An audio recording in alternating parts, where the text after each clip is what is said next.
പാലക്കാട് വോട്ടിടാൻ പോകുമ്പോ ഈ സപ്ലൈകോയിലെ മാവേലി സ്റ്റോറിലെ ഒഴിഞ്ഞ റാക്കുകൾ വോട്ടാവും. ഞാൻ കഴിഞ്ഞ 6 മാസമായിട്ട് സപ്ലൈകോയിൽ പോയിട്ട് മടങ്ങി വരിക. അത് കള്ള് ഷാപ്പാക്കാൻ പോവാ നിങ്ങള്. അതെ, എവിടെ വെറുതെ കഴിഞ്ഞ ഒരു നിമിഷം ആക്കിയോന്ന് നോക്കാൻ പോയതാണ്. ബോർഡ് വെച്ചോ നോക്കാൻ പോയത്. മറുപടി പറയാം. അല്ല, ഞാൻ ചോദിക്കട്ടെ, ഇവിടെ കേരളത്തിൽ ജനങ്ങൾ മുഴുവൻ പുറത്തേക്ക് വരുന്നത് ഞാൻ പറയാം. ഈ കേരളം ഇന്ന് നേരിട്ടുകൊണ്ടിരിക്കുന്ന വലിയൊരു സാമ്പത്തിക പ്രതിസന്ധി ഉണ്ട്. 57,000 കോടി രൂപയാണ് കേന്ദ്ര ഗവൺമെന്റിന്റെ ഭാഗമായി കേരളത്തിന് ലഭിക്കാനുള്ളത്. വിവിധ ലഭിക്കാനുള്ളതല്ല, കിട്ടിയാൽ കൊള്ളാമെന്ന് പറയൂ. ആഗ്രഹം ഒരു കണക്ക് കയ്യിലുണ്ട്.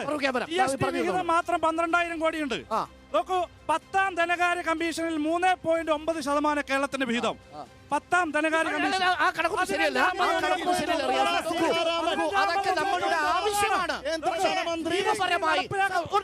നിയമപരമായി നമുക്ക് കിട്ടാനുള്ളതായി കോടതിയിൽ പറഞ്ഞിരിക്കുന്നത് എത്രയാ? ഇനി കോടതിയിൽ പറഞ്ഞിരിക്കുന്നത് 11,000 കോടിയും കൂടെ കിട്ടാനുണ്ട്. അത്രേ ഉള്ളൂ. 13,000 കഴിഞ്ഞാൽ 24,000 കോടി കൂടെ കിട്ടും. അത്രേ ഉള്ളൂ. 9,000 കോടി രൂപ വായ്പയാണ് ചോദിക്കുന്നത്. അല്ലാതെ കേന്ദ്രം തന്നു. 13,608 കോടി കേന്ദ്രം തന്നു. GST വിഹിതം 12,000 കോടി രൂപ GST വിഹിതം. GST വിഹിതമൊക്കെ തന്നു സാറേ. അത് അങ്ങനല്ല, GST കോമ്പൻസേഷൻ ആണ്. GST കോമ്പൻസേഷൻ തുടർന്നാൽ 12,000 കൂടെ കിട്ടും. പക്ഷെ കോമ്പൻസേഷൻ ഈ വർഷം തുടരില്ല എന്ന് 5 വർഷം മുമ്പേ തീരുമാനിച്ചതാണ്. ഞാൻ ഫറൂഖിലേക്ക് വരാം. ഫറൂഖ്, ഈ തെരഞ്ഞെടുപ്പിൽ വിധി എഴുതാൻ പോകുമ്പോൾ VK ശ്രീകണ്ഠന്റെ പേരിൽ വോട്ട് കുത്താൻ പാർലമെന്റിന്റെ ഈ മണ്ഡലത്തിൽ VK ശ്രീകണ്ഠന് അനുകൂലമായി എന്ത് തരംഗമാണുള്ളത്? ഒന്ന് പറയാം. 2019, 2014 മുതൽ നരേന്ദ്രമോദിയുടെ നേതൃത്വത്തിലുള്ള ഈ ഗവൺമെന്റ് എല്ലാ മേഖലയിലും പരാജയമാണ്. 1, 2, നമ്മുടെ ഭരണഘടന ലോകത്തിലെ ഏറ്റവും വലിയ ലിഖിതമായ ഭരണഘടനയാണ്. ആ ഭരണഘടന തകർക്കാൻ പോവാണ്. ഇന്ത്യയുടെ ജുഡീഷ്യറിയെ തകർക്കുകയാണ്. ഇന്ത്യയുടെ എല്ലാ മനുഷ്യരും ഒന്നായി നിൽക്കുന്ന, എല്ലാവരെയും ചേർത്ത് നിൽക്കുന്ന ബഹുസ്വര ഇന്ത്യയാണ്. ആ ഇന്ത്യയെ വർഗീയതയുടെ പേരിൽ മനുഷ്യനെ വേർതിരിക്കുന്ന ഈ രാഷ്ട്രീയം അരുത് എന്ന് പറഞ്ഞു രാഹുൽ ഗാന്ധിയുടെ നേതൃത്വത്തിൽ ഇന്ത്യ മുന്നണി എല്ലാ മതേതര കക്ഷികളും ഒരുമിച്ച് നിൽക്കുന്നു. ഞാൻ ഉറപ്പ് പറയുന്നു, ഈ 63-66% മതേതര വോട്ടുകൾ കഴിഞ്ഞ പ്രാവശ്യം ചിഹ്ന ഭിന്നമായത് ഒരുമിക്കുകയാണ്. ആ ഒരുമിക്കുന്നത് 2024 ലോക്സഭാ തെരഞ്ഞെടുപ്പ് കഴിഞ്ഞാൽ, ആ റിസൾട്ട് അറിഞ്ഞാൽ അന്ന് സത്യപ്രതിജ്ഞ ചെയ്യുന്ന പ്രധാനമന്ത്രി ശ്രീ രാഹുൽ ഗാന്ധി ആയിരിക്കും. അല്ല, പോരാട്ടം നടത്തുകയാണ്. രണ്ടാമത് ഈ ഭാരതത്തിൽ ഈ ചോദ്യത്തിന് മറുപടി എനിക്ക് ജോമോനിൽ നിന്നാണ്. ജോമോൻ, ദേശീയ രാഷ്ട്രീയമാണല്ലോ. ദേശീയ രാഷ്ട്രീയം നോക്കൂ. ഇന്ത്യ മുന്നണിയുടെ നേതൃത്വത്തിൽ എല്ലാ മുന്നണികളുടെയും വോട്ടുകൾ ഏകീകരിച്ചു വന്നാൽ, ഒരുപക്ഷെ നരേന്ദ്രമോദിയെ വീഴ്ത്താനുള്ള വോട്ട് ഇന്ത്യ മുന്നണിക്ക് കിട്ടിയാൽ, രാഹുൽ ഗാന്ധി ഒന്നാമതെത്തിയാൽ, ആ കോൺഗ്രസ് പാർട്ടിയുടെ VK ശ്രീകണ്ഠനെ ജയിപ്പിച്ചാൽ ഒരു അർത്ഥമുണ്ടാകുമെന്നുള്ളതാണ് വാദം. അതെ, ഇത് നിങ്ങൾ 2019 പറഞ്ഞാണ്. ഒരു മിനിറ്റ്, ഇവിടെ VK ശ്രീകണ്ഠൻ നടത്തിയ ഒരു വികസനം പറയാൻ, ഒരു വികസനമെങ്കിലും പറയാൻ ഞങ്ങൾ പറയാം. ആകെ പുള്ളി നടത്തിയ ഒരു വികസനം, ഇവിടെ നരേന്ദ്രമോദിയുടെ വന്ദേ ഭാരത് വന്നു. വന്ദേ ഭാരതത്തിൽ പുള്ളിയുടെ 1000 സ്റ്റിക്കർ മാവ് എടുത്ത് ഇവിടെ ആളുകളെ കൊണ്ടുപോയി അതിൽ ഒട്ടിച്ചു വിട്ട് അത് കേടുവരുത്തിയതല്ലാതെ വേറെ ഒന്നും. വികസനത്തിന്റെ ലിസ്റ്റ് വായിച്ചോ വികസനത്തിന്റെ ലിസ്റ്റ് 7:30 മുമ്പ് തീർക്കണം. വായിച്ചോ. അങ്ങനെ പറയാനാണ് ഞങ്ങളുടെ കാര്യം. അതിലേക്ക് എത്തണമെന്ന് വളരെ നിർബന്ധമുള്ള ഒരാളായിരുന്നു. കാരണം അറിയണം ജനങ്ങൾ. പാർലമെന്റ് പെർഫോമൻസ് ചോദ്യത്തിന് മറുപടി. പെർഫോമൻസ് കേട്ടോ. പ്രധാനമന്ത്രിയുടെ അറ്റൻഡൻസും ശ്രീകണ്ഠന്റെ അറ്റൻഡൻസും തമ്മിൽ ഹിന്ദി ഇംഗ്ലീഷ് അറ്റൻഡൻസ് കിട്ടിയിട്ട് എന്ത് കാര്യം?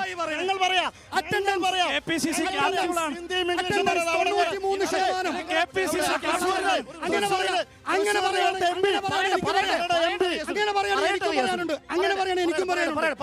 അറ്റൻഡൻസ് എഴുതി വെച്ചോ. 93%. ഡിബേറ്റ്സ് 63. ക്വസ്റ്റ്യൻ 294. Private bill 9. ആർക്കെങ്കിലും പരാതി ഉണ്ടെങ്കിൽ ഇപ്പോൾ ഗൂഗിൾ ഒന്ന് സെർച്ച് ചെയ്യാൻ തയ്യാറാണ്. രണ്ടാമത് പാലക്കാട് 46 കോടി കേട്ടോ. 46 കോടി എവിടെ? പാലക്കാട് പിറ്റ് ലൈനിന് വേണ്ടി മാറ്റി വെച്ചിരിക്കുന്നു. അന്വേഷിച്ചോ. ഞാൻ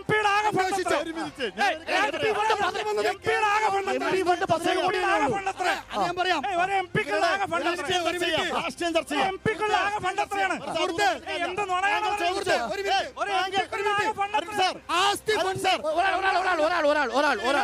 എന്താ ഒബ്ജക്ഷൻ? റിയാസുദ്ദീൻ എന്താ ഒബ്ജക്ഷൻ? ഈ 26 കോടി രൂപ പിറ്റ്ലൈനു വേണ്ടി കേന്ദ്ര സർക്കാർ അനുവദിച്ചത് MP-യുടെ ഇടപെടലിനെ തുടർന്നാണ്. ഒബ്ജക്ഷൻ ഉണ്ടോ? കോച്ച് ഫാക്ടറിക്ക് വേണ്ടി എന്ത് ഇടപെടൽ നടത്തി? കോച്ച് ഫാക്ടറി ആരാണ്? കോച്ച് ഫാക്ടറി പാലക്കാടിനെ സംബന്ധിച്ച് ഏറ്റവും പ്രധാനപ്പെട്ട വിഷയമല്ലേ കോച്ച് ഫാക്ടറി? ബഹുമാനപ്പെട്ട റിയാസിനും അറിയാം 14 തവണ. കേന്ദ്ര ഗവൺമെന്റിന്റെ പ്രതിപക്ഷത്തോടുള്ള സമീപനം എങ്ങനെയെന്ന് എല്ലാവർക്കും അറിയാം. 140 പരം എംപിമാരെ സസ്പെൻഡ് ചെയ്തു. എന്നിട്ട് പോലും ഫറൂഖ് ചുരുക്കി പറഞ്ഞാൽ നമുക്ക് കിട്ടേണ്ട കോച്ച് ഫാക്ടറി റേബറേലിയിൽ പോയി. എത്രയേ ഉള്ളൂ? കോച്ച് ഫാക്ടറി കേട്ടോ 14 തവണ പീയൂഷ് ഗോയൽ ഉൾപ്പെടെയുള്ള ഒന്നും മിണ്ടായിരിക്കാം. നിങ്ങൾ എന്തെങ്കിലും ചാനൽ ചർച്ചയിൽ ഒന്ന് പറയട്ടെ. എംപിയുടെ ശ്രമഫലമായി 14 തവണ അദ്ദേഹം 2 ക്യാബിനറ്റ് മന്ത്രിമാരെ, റെയിൽവേ മന്ത്രിമാരെ കണ്ടു. എന്നിട്ട് പറയുന്നു ഇവിടെ ഇനി കോച്ച് ഫാക്ടറി അനുവദിക്കാൻ സാഹചര്യമില്ല. ഒരു കാര്യം കൂടി കേൾക്കണം. അപ്പോൾ അതിനുശേഷം കേരള ഗവൺമെന്റ് പറഞ്ഞിരിക്കുന്നു ഇനി കോച്ച് ഫാക്ടറി വേണ്ട, നിലവിലെ അക്വസിഷൻ കഴിഞ്ഞ ഈ സ്ഥലം എത്രയും പെട്ടെന്ന് തന്നെ സംസ്ഥാന സർക്കാർ ഏറ്റെടുക്കാൻ പോവുകയാണ് എന്ന് പറഞ്ഞാൽ കോച്ച് ഫാക്ടറിയിൽ CPM-ന്റെ തീരുമാനം എന്താണ്?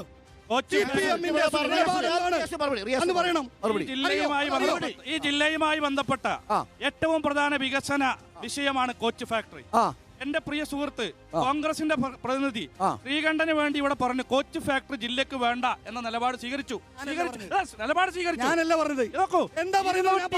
CPM അങ്ങനെ നിലപാട് സ്വീകരിച്ചതുകൊണ്ടാണ് കോച്ച് ഫാക്ടറി സ്ഥലം തിരിച്ചെടുക്കണമെന്ന് സംസ്ഥാന സർക്കാർ.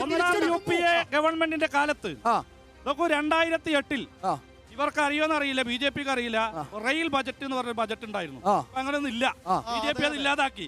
ആ റെയിൽ ബജറ്റിലാണ് കോച്ച് ഫാക്ടറി എന്ന നിർദ്ദേശം ആദ്യമായി മുന്നോട്ട് വെച്ച് 2011 അന്നത്തെ UDF-ന്റെ മുഖ്യമന്ത്രി ഉമ്മൻചാണ്ടി ഇതാ ഇവിടെ എവിടെയെങ്കിലും പട്ടി മൂത്രമൊഴിച്ച് കിടക്കണ്ട കല്ലെന്ന് അറിയില്ല, പിറവത്ത് ഉപതെരഞ്ഞെടുപ്പ് നടക്കുമ്പോഴാണ് അവിടെ 230 ഏക്കർ ഭൂമി ഞങ്ങള് 2008 റെയിൽ ബജറ്റ് വരുന്നു, VS ഗവൺമെന്റ് അധികാരത്തിൽ ഇരിക്കുമ്പോ കഞ്ചിക്കോട്ട് ഭൂമി കണ്ടെത്തുന്നു. അതിനുവേണ്ടിയുള്ള ഇടപെടൽ അന്നത്തെ MP രാജേഷ് ഉൾപ്പെടെ കൃത്യമായി ഇടപെടലിന്റെ ഭാഗമായിട്ട് ആ വിഷയം ഉന്നയിക്കുന്നു. 2011 പിറവം ഉപതെരഞ്ഞെടുപ്പിന്റെ ഭാഗമായി പാലക്കാട് ഇതേ കോട്ട മൈതാനത്ത് വന്ന് അതിനിട്ട് പോയ തറക്കല്ല് ഇവിടെ കിടക്കണ്ട ഉണ്ടോ? ഇപ്പൊ കോൺഗ്രസ് പറയുന്നു അതിന്റെ ആവശ്യമില്ല. ഞാനെന്ന് പറയട്ടെ, പാലക്കാടിന് വേണം, പാലക്കാടിന് വേണം, പാലക്കാടിന് കോച്ച് ഫാക്ടറി വേണം.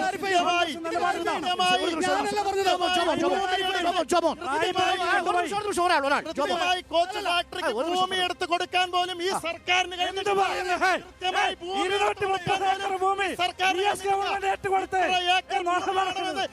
സർക്കാരിനോട്